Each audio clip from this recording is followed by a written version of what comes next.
Okay, welcome back to another Gate Ruler video for deck profile. So this will be another Overlord deck that will deal with the martial skill ability. So this will be using some of the cards, mostly from set 2 and set 3, that deal with the martial skill archetype.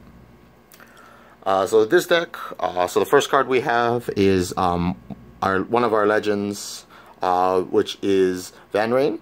So this one is just a double attacker with charged shield. So when it comes to play, you can add the top card of your deck. It does count as both of our summoning caps, but it is 2 strike versus like the starter deck one that does have pretty much the same stats but has 1 less strike, but still has a double attack and charge shield. And you could actually use the charge shield pretty well with the other card as well, just because this deck has a lot of level 2 dragons that you can enhance over. But for this one, we're using it because, again, it has 2 strike, and then using up 2 of our summoning caps doesn't actually make that much of a difference, because this deck has mostly deals with using the martial skills to help control the board, so that way we can keep attacking. Next for our units, we have 4 goldenscale paladins. So this one is from set 2. It's both a dragon and a warrior. So the archetype is the name, or the types are very important, so because it is a level 2, and it also can't be chosen by your opponent's events or abilities, so it's less likely to get destroyed unless they actually physically attack it to kill it. But we're using it for its ability of when you attack it, attack with it, you can choose a martial skill in your graveyard, use its ability, and then afterwards put it in the bottom of the deck.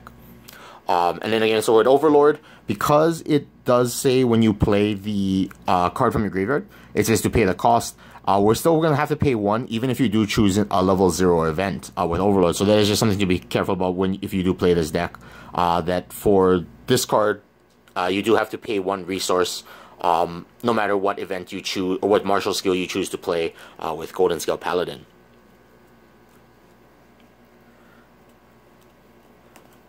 Next we have 3 of nebulox of the pale haze. So this is from the starter deck.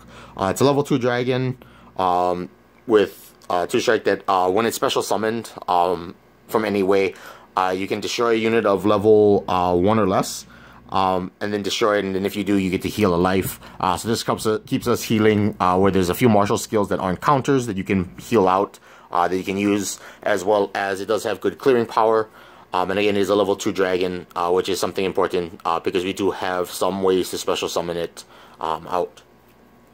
And then for level 2s, we do have a Vinculus. So again, this card is once during your turn when you have it in play, you can put it in the bottom of your deck, and if you do, you can look for a level 2 dragon in your deck and special summon it. So that can be Gold Paladin, or it can be nebulox, depending on what you want to use for this situation. Sometimes you can also use it to keep it in your hand until your opponent does something, because this deck is more reactive, you know, based on what your opponent does. So that's why we're only running 1 of this rather than running like 4 of these, because this is also another way we can special summon nebulox from our deck. Next we are running 4 paulas from the set 3. So this one lets us Genesis summon with a warrior, mage, or a dragon. So essentially with any of our units in our deck, we can use to Genesis summon with it. And because it is looking with a level, we're mostly looking for level 2s in our deck. It's usually this, you can use this card in any of the other level 1s that we have in our deck, so we can Genesis summon them. But this can also be used to dig through your deck because of the discard ability. Sometimes you'll look for the top 3 for a level 1 or less unit, add it to your hand, and then dump one of the martial skills in your hand, so that way you can use it when you Genesis summon with him out one of the other units. So that way we can kind of facilitate through our martial skills without having to play them, because some of them will have a few more restrictions.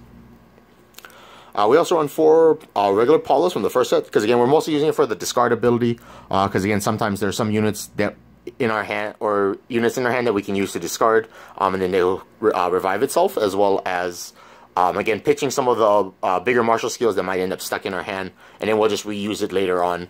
But it also lets us sift through our deck for that discard ability. Next, we're running for silverscale warrior. So this is the counter that when it gets revealed, you can choose 2 martial skills in your deck, and you can put them into your graveyard. So usually, we'll go over the martial skills that you want to like hit first.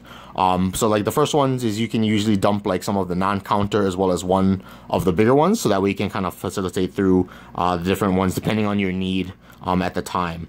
It also has the ability of when you first play it as a touchdown, when it attacks, you can choose 1 martial skill in your graveyard and you can play without paying its cost. So unlike goldenscale paladin, for this one, when you attack with it and you use an event or a martial skill inside of your graveyard, you do not have to pay the 1 cost for Overlord, because it does mention that you are paying it without its cost. So that's one of the key differences between this unit as well as Paladin and then the next unit. So we're also running for Chimerala. So again, this is also another ability that when it comes into play, you can use a martial skill in your graveyard and put it on the bottom of the deck. But this one again is like Golden Paladin, where you do have to pay 1 resource even if you do choose to pay a level 0 martial skill. Next we have for catsith and boots. So again, it's a warrior, as well as it has the ability of when it gets discarded, you can bring it, you can put it back into place. If it gets discarded by any of the paulas, you can bring it out. And you can even make it a level 3 if you want, because it becomes a level 2, and then you can Genesis summon a level 3, which the only level 3 we have is our legend. But you can also, it's mostly used for the ability to bring it back if you discard it with Paula, so that we can Genesis summon to any of the level 2s, either goldenscale or nebulox, depending on your situation that you want to use. We're also using it because it has a giant kill ability to choose level 3s and destroy it. And then we do have another card in our deck that helps us, so that way we can actually target level 4s, since a lot of SRs are being played.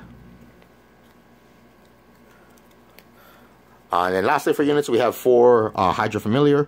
So again, this is just so that way if we need to play it, we can change it to a level 1. So that way when we Genesis summon with any of our Paulas, we can use it as a level 1, so that way it becomes a level 2, so that we can bring out any of the level 2 dragons in deck. Since that's the main goal, is to bring out, to constantly use our level 2 dragons.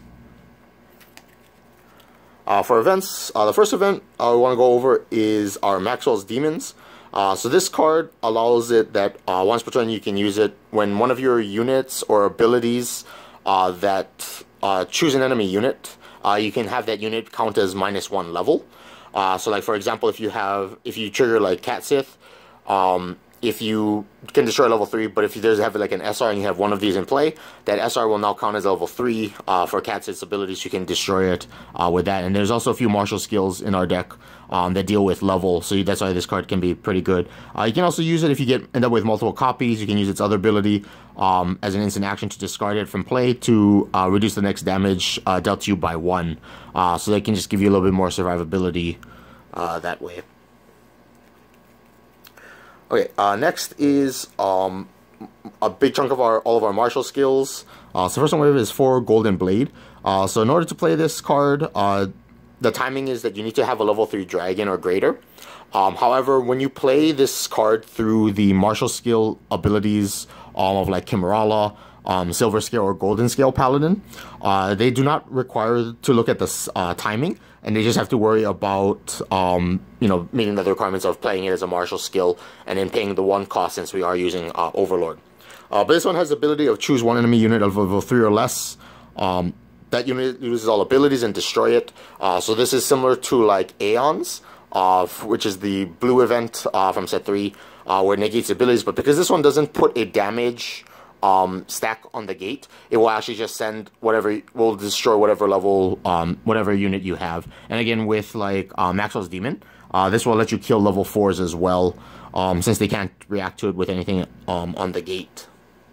But because we also cannot play this, so once it gets to our hand, we actually can't physically play it unless we have our level 3 legend in play. So this is why Paula's come into play, where we can use it to discard. This is also one of the targets you can use for a silverscale to discard into your graveyard. You won't probably put 2 at once. You'll usually put just 1, and then wait till you get the chance to use it, and then you can use more, sending it to graveyard later. Next we have 2 War God Strike. So this lets us kill level 1 or less, as long as we have a warrior in play. So again, most of our units are warriors. Even like the level 1 catsith. The only one that's not is familiar. If we like trigger its counter during our opponent's turn or any of like the paulas. But usually that's not big a problem. But this is why we're only running 2, because sometimes it could be that we, don't have a warrior. So that's why this card can be used one of the ones to dump. Because again, the deck is meant more like a toolbox. So you have these different types of martial skills that you can fluctuate through depending on your need. We also have 3 full charge ahead. So you can choose to either have to destroy one of your opponent's field or set cards. Or you can have your ruler gain 3 attack. So sometimes, by giving your ruler 3 attack, you'll make your Overlord ruler a 7th attack, which can kill pretty much almost anything, including like Scoob. So that way it doesn't like, mull out that attack if you feel like that could be a problem. But again, it can also be used to destroy field cards, is one of the more important parts, because there are very few cards that are used that can do field destruction, that can be used for other decks without it being, like too restrictive. So this is one of the cards that you can dump. If you hit like silverscale, you can dump like one of this, as well as one goldenscale blade, so that way you'll have like options of what you want to use for your martial skill recursion. Lastly, we have 2 Steelheart Auro. So this one, we're not using for its count ability, because the ability to restand your unit like during your opponent's turn is not very useful. But you can also give your ruler double attack and minus strike, which isn't too good for our deck, because it means that our ruler will be 4 power with 1 strike that can attack twice, which if you're just going to use it to attack like the center slot, it can be good if you are finding that you have trouble breaking through it, because you want to use like your ruler to attack first and then attack again. It's not a bad thing. But usually you'll use it for the last abilities. If you don't have 3 or less martial skills in your graveyard, you can choose up to 2 martial skills in your deck, not named itself, and you can put them into your graveyard. So again, it's another similar to like silverscale, where this one, when we play it, we can use it to send different martial skills to our graveyard. And because we're all putting the martial skills on the bottom of our deck, even though we are Genesis summoning, it lets us shuffle our deck so that way we can use the counters again should we need to. The last card we have is 2 butterfly effects, which is from the starter deck. So this lets us choose 1 dragon we have in play and put it in the bottom of our deck, and then you can choose 1 non-legendary dragon of the same level and then special summon it. So this lets us search out what we need for our main level 2 dragons. Also, like with nebulox, you could actually put nebulox back and then bring out the exact same units. You can use its ability to destroy a level 1 or less. Or if we have Maxwell out, you can actually destroy level 2s, 3s, because Maxwell does, I believe, stack for the levels depending on how many you have in play. But then with Butterfly Effect, again, you could also use it where you change a nebulox into a goldenscale, or you can change a goldenscale into a nebulox, depending, again, on what you need at the time. The deck list for this deck will be in the description below. And then again, if you have any questions, you can always write in the comments. And then I will also be putting out more videos within the coming weeks of different deck types and different arc builds. So look forward to that. And then thank you for watching.